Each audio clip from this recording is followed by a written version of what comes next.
this name in the last talk, but basically it's like the bootstraps narrative applied to gaming. So I think a lot of us have had this experience in Smash where we weirdly form our opinion based on their Smash skills, which obviously we shouldn't do, but it definitely seems to naturally happen to people. So obviously you want to avoid that.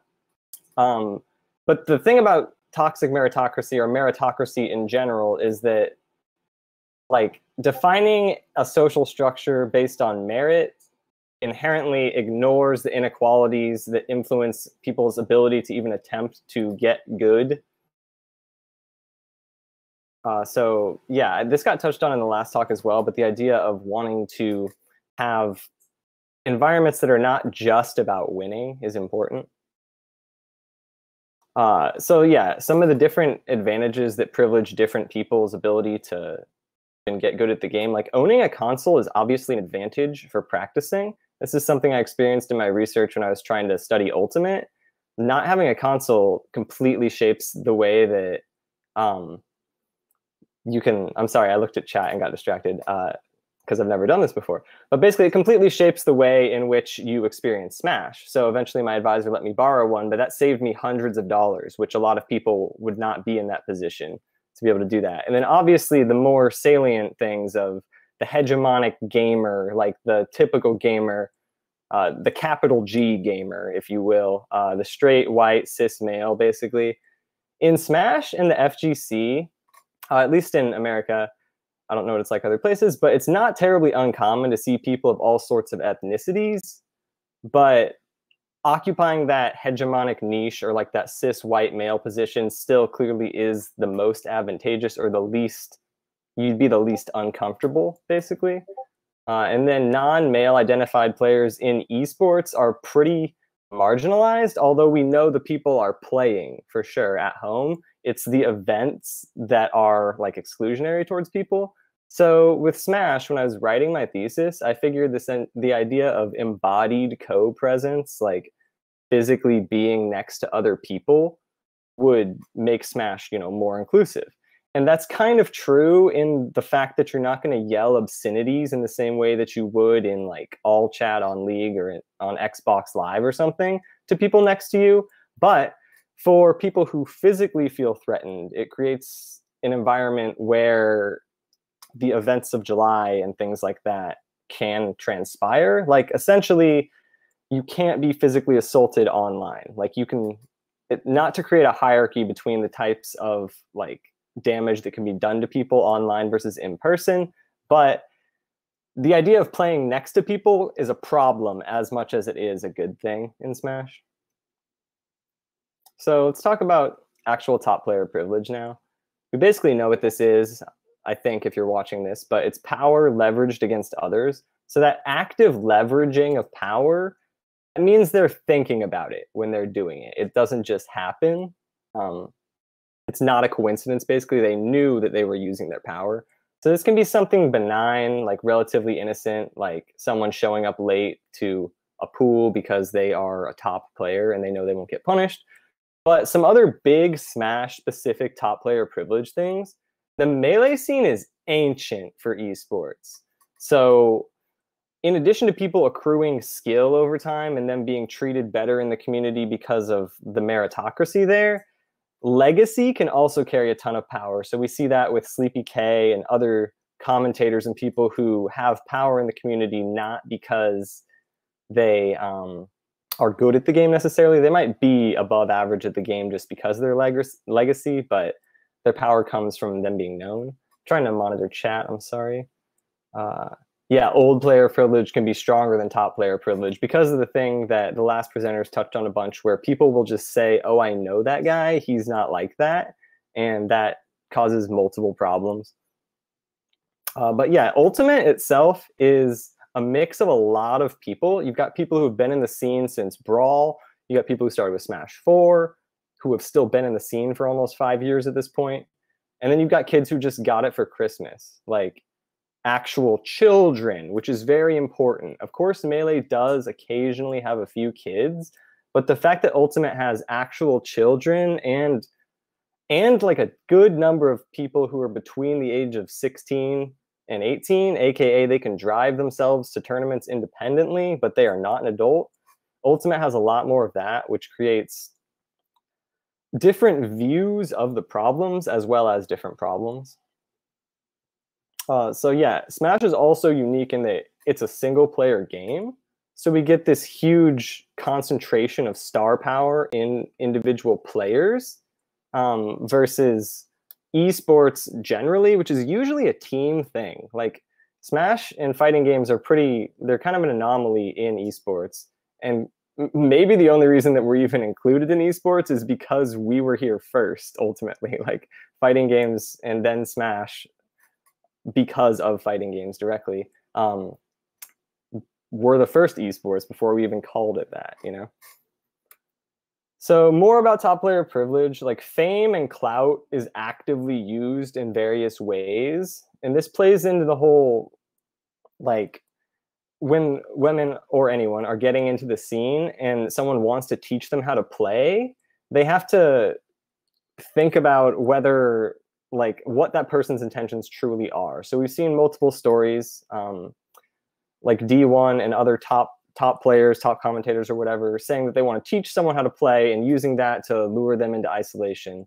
There was a talk that some community figureheads did with people with a guy, Healthy Gamer, on Twitch. People probably have heard of him. And yeah, incidents like this came out multiple times. Basically, the idea of using that top player privilege to get someone physically into an area. And then big followings can make it scary for victims to speak out. So people who just blindly support the abuser, even in the face of like confirmed guilt. So we've got people calling themselves Nifugees who like still support Nairo basically and feel like they don't know what to do with themselves now.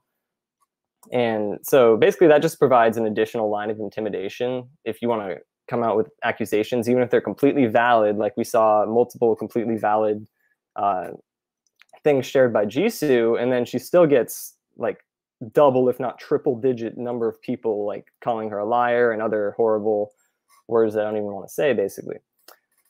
And this can definitely happen at the local level too. So you don't even have to be like recognized outside of your region, but you can still have that like legacy clout.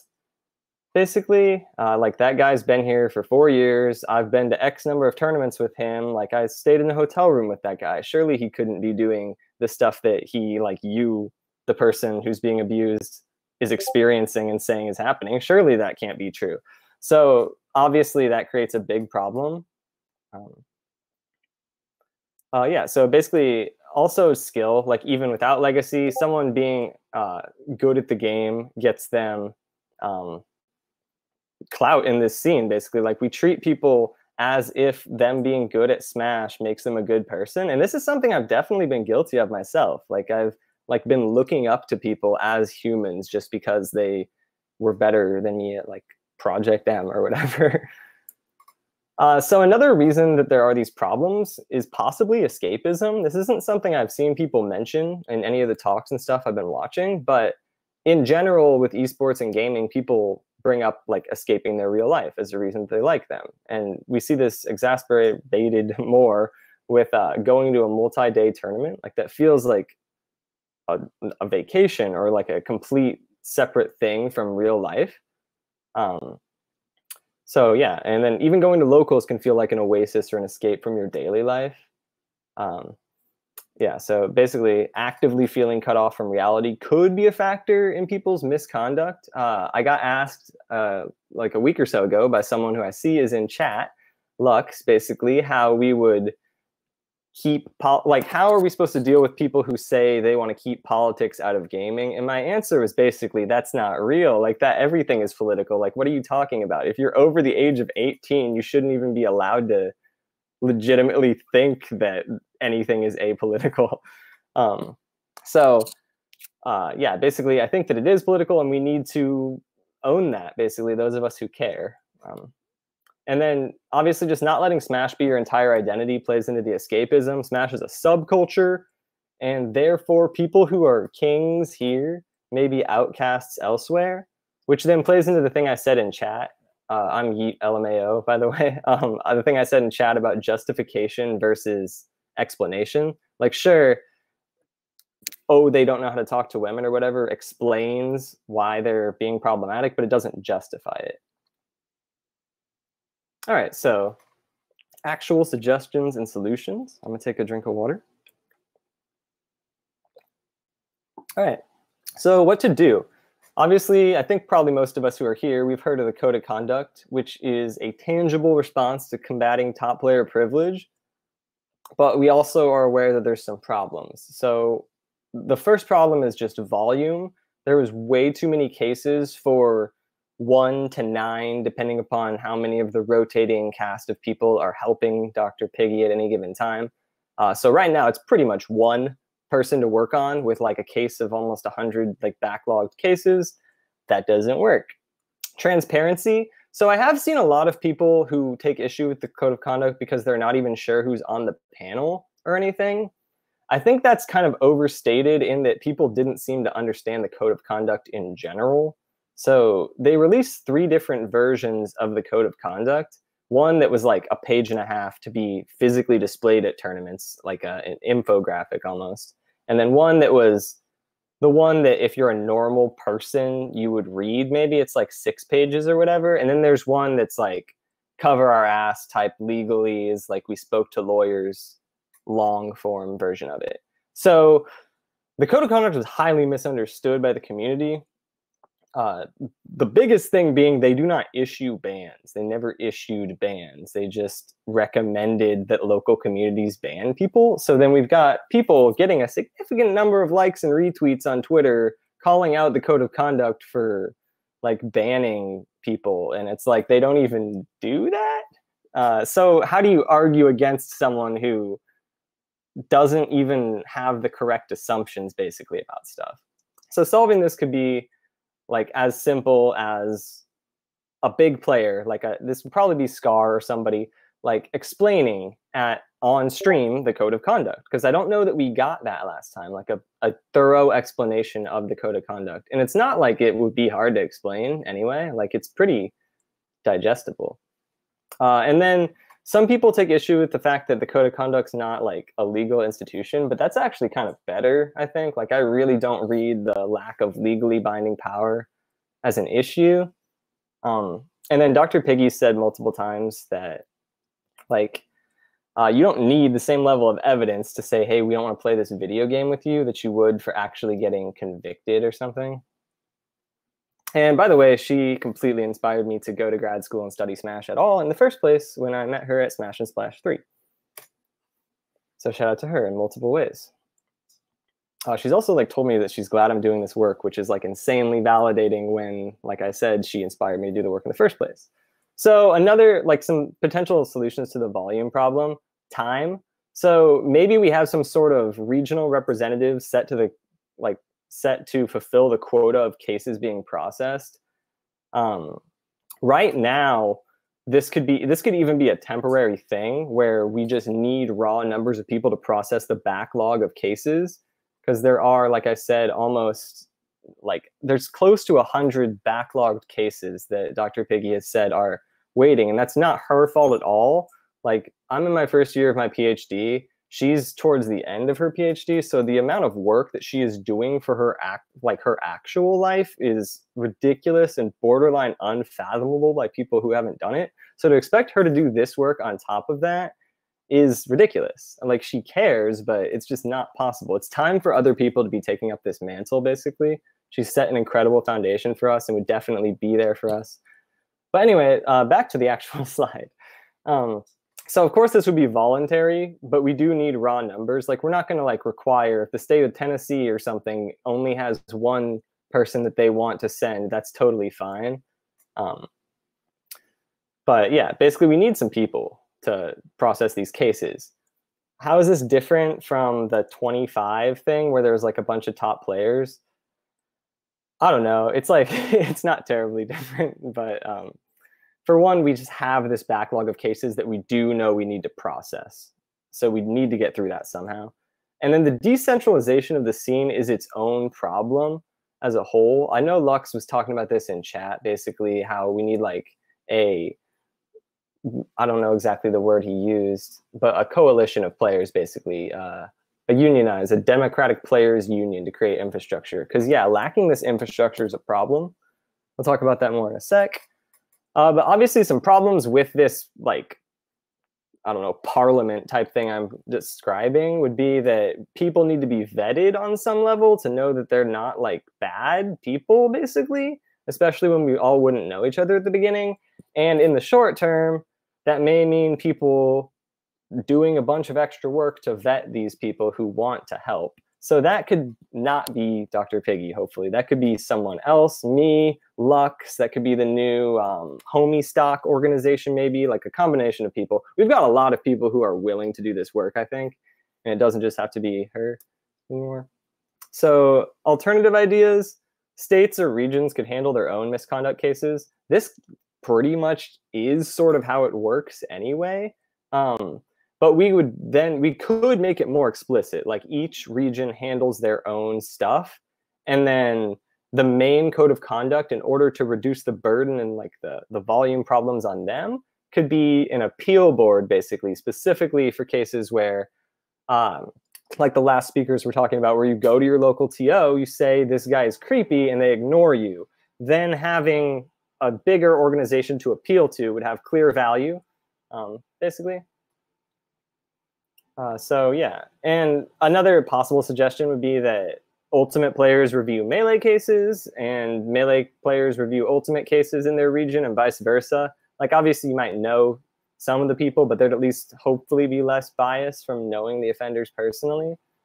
And another thing about regional or local bans, preemptive justice arguably is better than retroactive justice. So this would make it easier. Rather than saying you're banned forever, this would make it easier to give like a timeout type ban, like a 3-month or a 6-month, you're being an asshole, please reflect ban.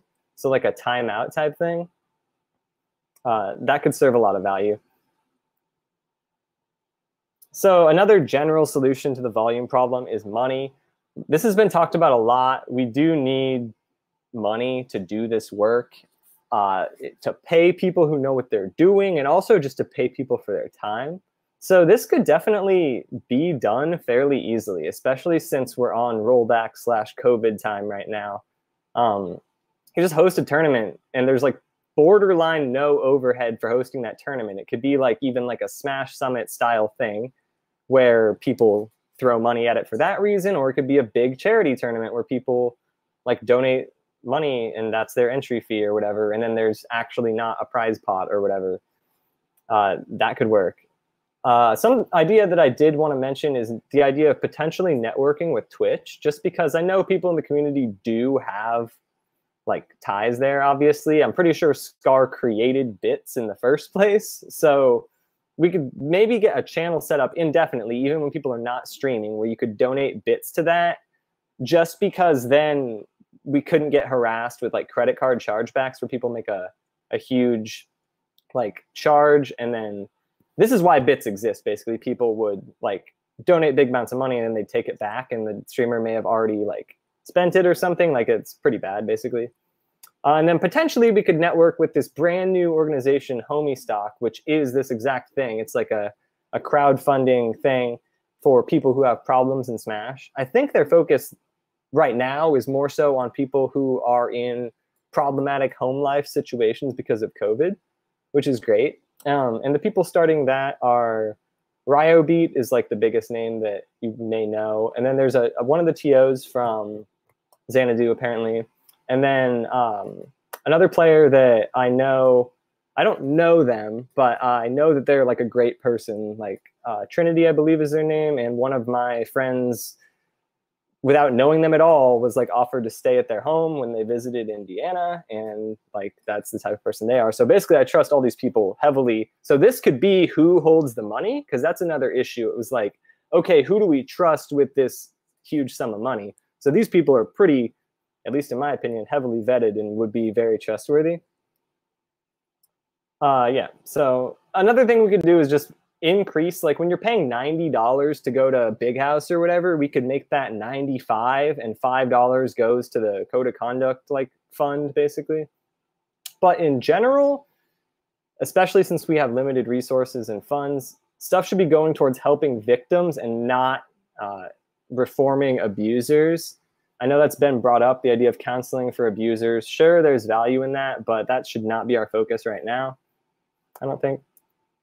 So a little reminder right now, everything we've talked about so far is actually kind of just additional factors that make Smash even worse than esports or society in general. So basically, stuff's already completely set up to ensure that men never have to engage with their emotions and be as non-self-reflexive as possible. Like, everything is set up to where men are supposed to just be 8-year-olds forever, and low-key every single problem stems from that in society in general. So sure, there's problems we can't fix, but there's definitely stuff that we can try to do to make the community a little better. So basically, take calling your friends out seriously. So someone who you should know the name of is Morgan Romine. She is like the absolute queen of esports research. Her and her other co-founder of AnyKey, TL Taylor, are hugely foundational in the idea of like the research side of things. But Morgan Romine knows these issues better than possibly any other human on the planet. Not only does she have like a cultural anthropology PhD in studying basically this, she was also a founding member of this OG like shooter esports team that Ubisoft funded called Frag Dolls from 2004 to 2011. She was the leader of that, and that was an all women team basically. So she has very much, like, she knows it from the player side, the industry side, she knows it from the research side, and she works really closely with UCI, the University of California, Irvine, which is the absolute pinnacle of pushing true inclusivity in esports in both their collegiate scene and in the Southern California scene in general. Like, that's where Super Smash Sundays is, for example. Like, all of your top SoCal players probably know about these efforts coming out of UCI, and they may even know Morgan Romine, honestly. And also, she co-founded AnyKey.org, which is this big overarching esports initiative for inclusivity. And that's also what Smash Sisters is a part of. She also did an updated talk because this weekend is also the UCI Esports Conference. So she also did a keynote talk about basically these exact same problems. And she's shouted out Smash Sisters a bunch. So she works pretty closely with and is pretty proud of the work that Smash Sisters is doing. So this article I have at the top here from her is about women's esports competitions. So this is like a scary word to say, but segregated tournaments for women. So that doesn't necessarily mean you host a tournament specifically just for women. That means kind of stuff like Smash Sisters, where there's a bracket for women, or a space physically and socially where they can exist and grow and not feel as judged. So a harassment-free space, plus just providing visibility to women who are both there and like watching the stream. That's really valuable. And promoting just a culture of agonism, which is the thing that, this is a word that we all know the concept of, but people might not know the word. It's basically just that, like, the fact that you want to beat your opponent, but ultimately we know that we want everyone in our local scene to get better. Like, we want the whole scene to get better. It's not just about winning. It's actually about the growth that you get through, or the growth that you get through playing or winning. So this is really important to stress that it's explicitly like an alternative and a supplement in addition to the main bracket. So the main bracket and scene still needs to be a thing, because like in general, esports are supposed to be somewhere that could be more inclusive to people of all like genders and body types, really. Because with due respect to ableism, like all types of bodies are more welcome in esports than traditional sports, at least. Yeah, so like I said, these can be either standalone events or parts of larger tournaments, but regardless, they need to be framed as equally legitimate and not lesser brackets. So something that Morgan Romine talked about the other day when I was watching her is the complete flip side of this. I almost actually put coins, like a picture of a coin, on this slide and the last slide, because after talking about why we need to promote like segregated tournaments where people can grow and meet people and feel safe. She is now talking about how we need to promote co-ed play. And I was like, is that not somewhat at odds with that? But no, it's not at odds with it. It just is actually this. It's this just worded in a different way, the idea of creating these harassment-free spaces. So the sportification thing is like what I was talking about, how like in traditional sports, there's already a huge gender gap, and people normalize that based on like biology and stuff. And actually, if I make it through this, I mean, I'm not super monitoring chat, but if I make it through this, this will be the first presentation I've ever made where some man does not question if I've considered the biological difference between men and women that leaves them more predisposed to like esports or whatever. The answer to that is just like, what? Have you ever heard of society? Like ever? Maybe that is actually a factor in things. I don't know. Actually, I do know.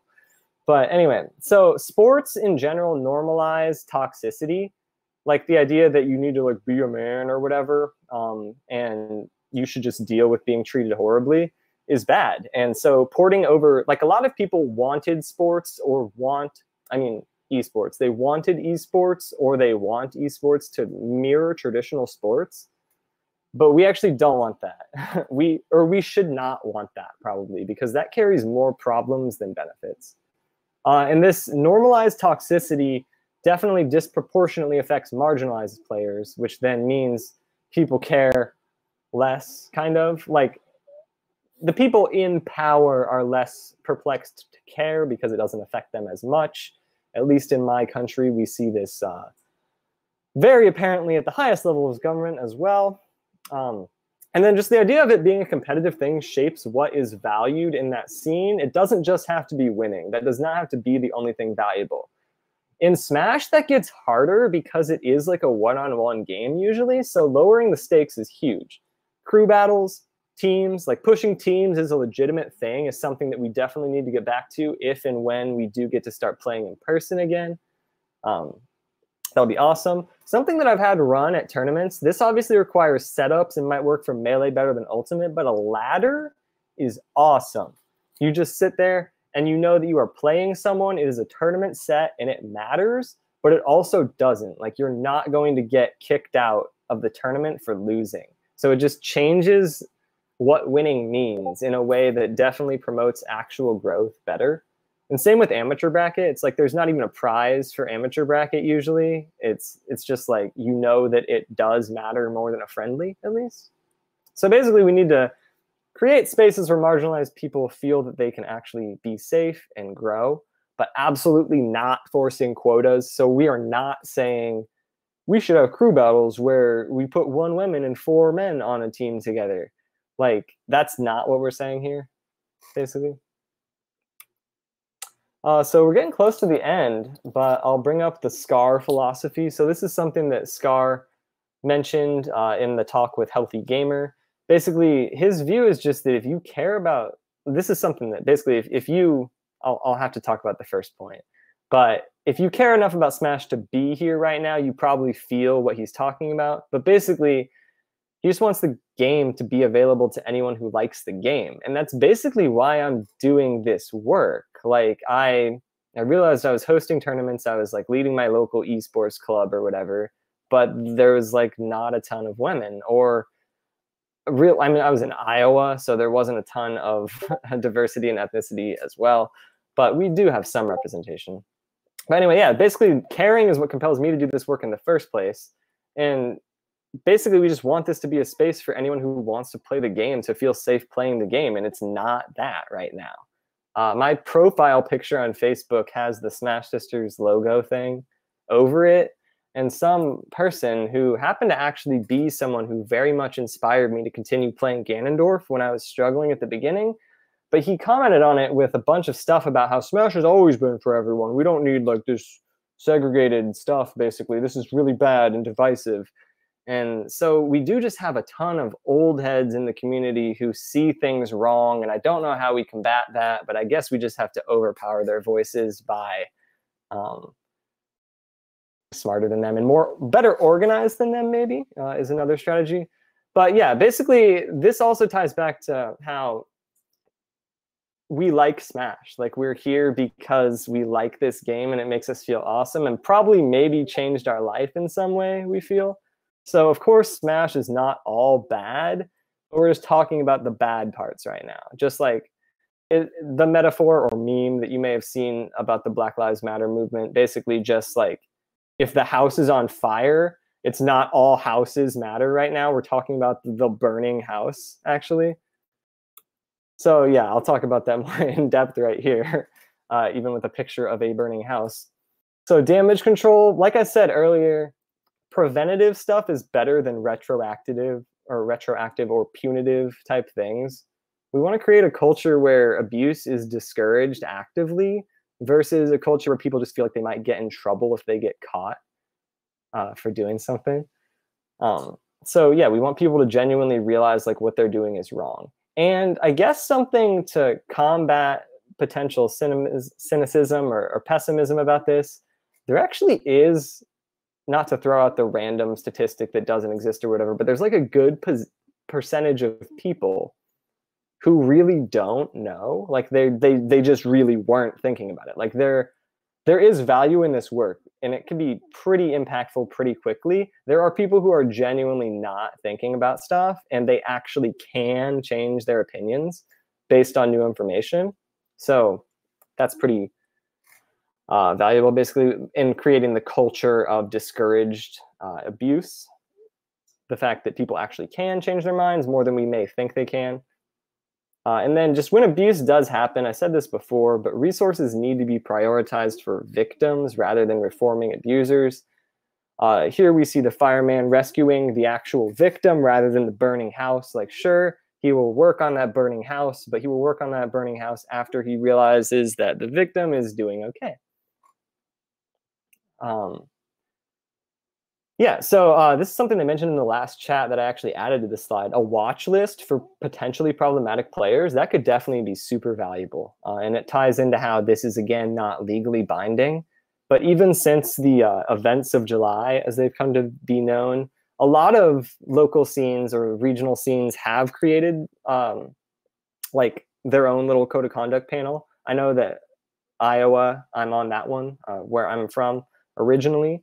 I'm on that panel, and we do have, spoiler for anyone who's watching this who is from that scene, we do have a couple people who would fit this watch list description that we've been talking about what to do with them if they haven't done anything yet, you know? I keep making air quotes, and I realize that you guys can't actually see them, but whatever. So yeah, a watch list could be super valuable. That's a great suggestion. I think that should definitely be implemented, because that's also something that can be implemented really quickly. And again, I see in chat just the brief mention of Europe versus the US and stuff. Like, yes, this is obviously super, super US centric, and I'm sorry for that, but it of course is the community I'm a part of and the one that I've studied the most. So this may be my last slide. I don't exactly remember off the top of my head. But this is something that can be incorporated at any level. This can be incorporated at the individual level of you going through this and checking it out yourself, or you can hold a little class for your region, a class for TOs in your region, a little like non-informal thing with just talking to TOs in your region. Basically, Inclusion 101 is what they're calling this. And I will definitely be tweeting the slides, I guess, or having Jessica post them officially somewhere. But basically, this is a brand new like teaching material thing that AnyKey, which is Morgan Romine and TL Taylor, who are huge, like ridiculously impactful and intelligent and contributive members of the esports research community, they've put this together. And so this is just a resource that's available. And when I say brand new, I mean that I went to I watched her talk on, I believe, Thursday night, like Thursday evening, and that's when this was released for the first time. So this is absolutely brand new, and basically just is some resources available to people if you don't know where to start looking. And then I'm not exactly sure if I have another slide. So we're basically done, I realize. That's basically what I've got. This is a slide from my actual thesis presentation that this was like the slides were adjusted from, basically. Because my thesis was an ethnography. What that means is basically just a combination of observing, doing interviews, taking pictures, stuff like that. So my thing was a connective ethnography, which is unique because usually it used to be like with all problematic roots, like it used to be very rooted in imperialism, honestly. It was like white man goes to foreign culture and studies what's going on by not asking anyone anything and only observing.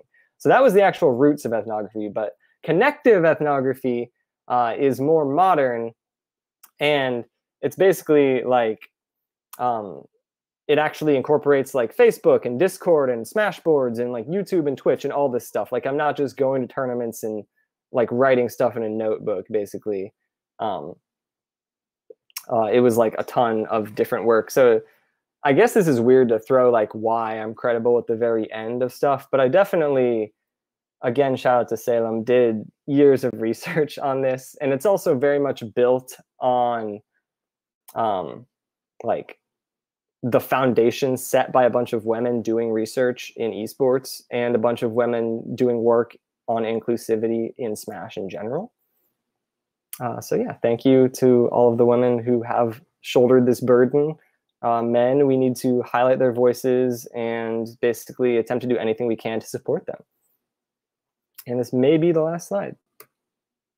Okay, so that's for my thesis presentation. I definitely talked about Leffen in a positive light as a story of reformation, basically, in my thesis. The first chapter of my thesis was all about the code of conduct. I think someone's posted that in chat if you want to read it. I don't expect anyone to read it. If you want to read the abstract, then cool. But yeah, I think that is all I've got.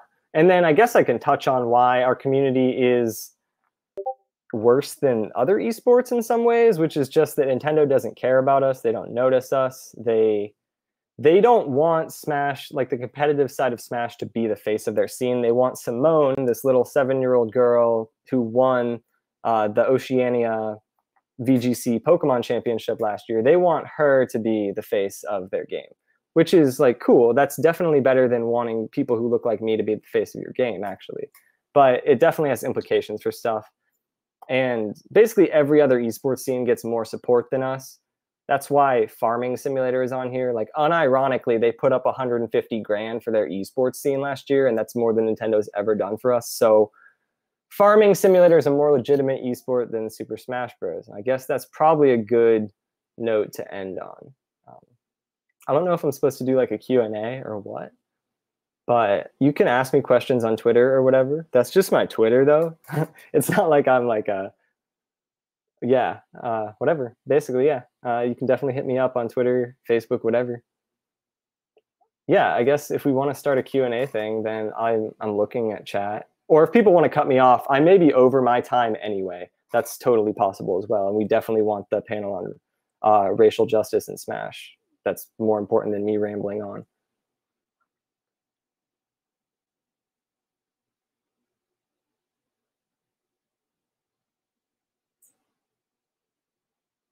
Okay, yeah, we're good then. No, we're totally fine. That's like, I definitely went over a little bit on time basically by having my own technical difficulties at the beginning. But yeah, thank you so much for watching my talk, and definitely stay tuned for the next one. I don't know what to do. I guess hopefully it'll just automatically end the stream. Thank you all.